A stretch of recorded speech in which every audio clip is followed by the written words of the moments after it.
पावसाळ्यापूर्वी महावितरणने विद्युत खांब, विद्युत तारा, उघड्या डीपी आणि अडथळा ठरणाऱ्या झाडांच्या फांद्या, लोंबकळत असणाऱ्या तारा दुरुस्त करून घ्याव्यात, जेणेकरून कुठल्याही प्रकारची जीवितहानी, वित्तहानी होता कामा नये, अशा प्रकारचे आदेश दरवर्षी आपत्ती व्यवस्थापनाकडून देण्यात येतात। परंतु गेंड्याची कातडे ओढलेल्या महावितरणचे अधिकारी सोंग घेऊन झोपी जातात, अशी नेहमीच सार्वत्रिक चर्चा असते। वसुलीला प्रथम आणि सर्वसामान्य माणसाला कामासाठी हेलपाटे मारायला लावणारे, कोठे काही वित्तहानी, जीवितहानी झालीच तर ठेकेदार किंवा सर्वसामान्यांच्या माथी मारून स्वतः धुतल्या तांदळासारखे फिरतात। या सर्व गोष्टींमुळे त्यांना काही फरकही पडत नाही। सोशल मीडियावर किंवा वृत्तपत्रांमध्ये बातम्या छापून आल्यानंतर यांची होणारी पळापळ म्हणजे वराती मागून घोडं अशीच असते। लाईट वाचून अख्खं शहर वेठीला धरले जाते। त्यानंतर महावितरणला फोन केला असता कोणी फोन उचलत नाही किंवा यांचे फोन कायमच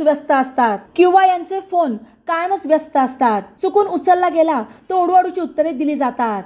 त्यांना जनतेचे हाल झाल्यास कोणते सोयर किंवा सुतक नसते। नगर 2 महामार्गावर हिवरे झरे येथे महावितरणच्या निष्काळजीपणाची साक्ष देत गेल्या अनेक दिवसापासून विजेचा खांब अत्यंत दयनीय अवस्थेत उभा आहे।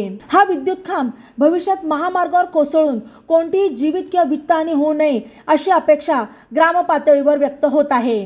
बातम्यांसाठी ई नवा मराठा YouTube चॅनलला सबस्क्राइब करा आणि बेल आयकॉनवर प्रेस करा।